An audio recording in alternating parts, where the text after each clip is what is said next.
Okay, so I'm gonna go over the steering column piece because it was such a pain in the rear end to get done, and I actually ended up with some parts that I just couldn't figure out what to do to get it back together. But I'm gonna just show you the whole thing as a way to really kind of get an idea of what you have to do. So you can kind of see the rag joint on the bottom here. I have that just sitting on there, but there's this little rod that goes through the entire steering column and ends up right here. Well, essentially the issue I was having is you've got a bearing piece, which, by the way, you can buy a little set, and it will look kind of like this is what it says. It basically says, like, you know, hey, put it together like that. Problem is that this spring that they give you is a little bit thicker. So you can kind of see, let's set down here a little bit. You can kind of see really noticeably how much thicker that is. Well, when you have that problem, then you can't fit these things on here. So the little sleeves that go on, this is an original sleeve, okay, a little rusty, and it was a nylon sleeve.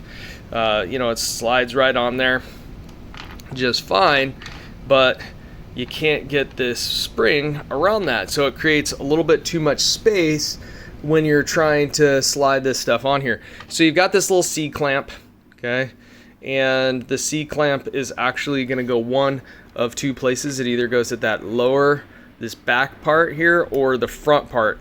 Because of the way that I mounted all of this, I put it, there's actually a bearing right behind here underneath this metal plate where you see these three screws, and that what we're looking at is the turning signal portion. Okay, the next part that goes on there is going to be the sleeve. Now this one's a little bit beat up. You can see that it's cracked and what have you. So I purchased a metal sleeve that could go on there. Now it's the same size, and we're having the same problem. Can't fit it in there without really just jamming it, and it won't even really fit.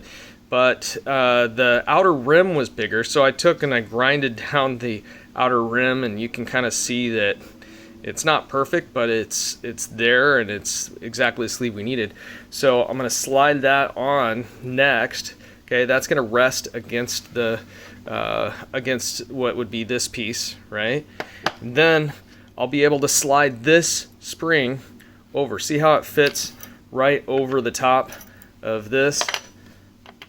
It's because it's an original spring. I actually got this out of a car, but you can see it fits right on there, and the replacement spring just can't fit it on there.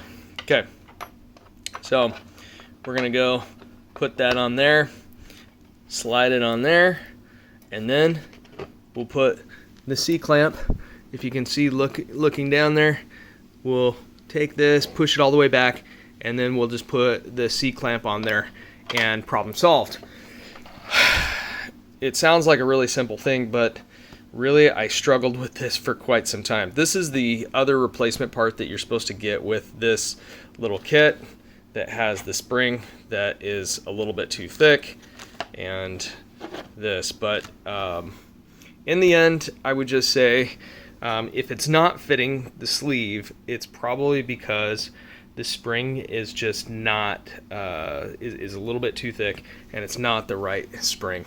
So hopefully this helps you when you're putting together your steering column at the very end there. Also, that metal rod that we're talking about has a little screw right there that you can tighten it down, so that way it holds in place once you get the right length.